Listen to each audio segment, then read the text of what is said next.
I wanted to take you to one of two very important Antiochs in the book of Acts.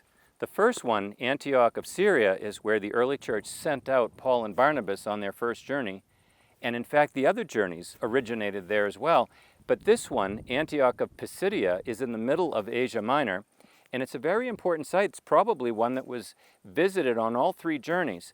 Paul gave a great sermon here, and there was a response. I'm sitting on top of a temple that was dedicated to Augustus. And that's very significant at the top of this city, a very Roman city, populated by a lot of Roman veterans, a city sitting at a crossroads, east-west across this whole minor subcontinent, and also running north-south, all the way down to the Mediterranean. I'm sitting in this open-air site, looking at a street that runs down next to a theater, an open outdoor theater, and I'm looking at miles and miles of open farmlands and then the mountains in the background. Paul would have come here, perhaps as we read in the book of Galatians, Paul had to come up into the mountains as a result of an illness, and Paul was using this as a staging ground into three cities that we know of in Galatia for sure, and that is Derbe, Lystra, and Iconium. And there's a very important story that happens there that will shed some light on this temple and why we're sitting here today. In Acts chapter 14, he goes to Iconium. As was usual for him, he went to the Jewish synagogue first, but the Jews in general refused to listen to his message. Now, Paul had already been here in Pisidian Antioch and preached a very long sermon and generally got a good welcome. And it says the word of the Lord had spread there. But what happens is that Paul has detractors. And Paul is going to go now to Lystra where he heals somebody. This is happening in Galatia behind me.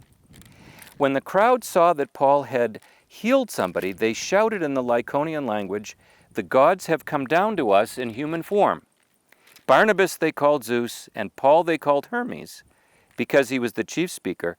And the priest of Zeus, whose temple was just outside the city, brought bulls and wreaths to the city gates because he and the crowd wanted to offer sacrifices to them.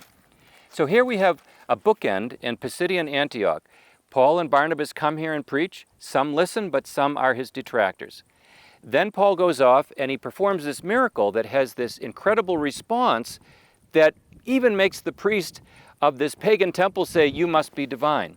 Well, Paul and Barnabas refuse to be viewed as divine, and as a result, they kind of tamp down this fervor, and meanwhile, people from Iconium and Pisidian Antioch cause trouble to the point where Paul now becomes an enemy, and they stone him, and they leave him for dead.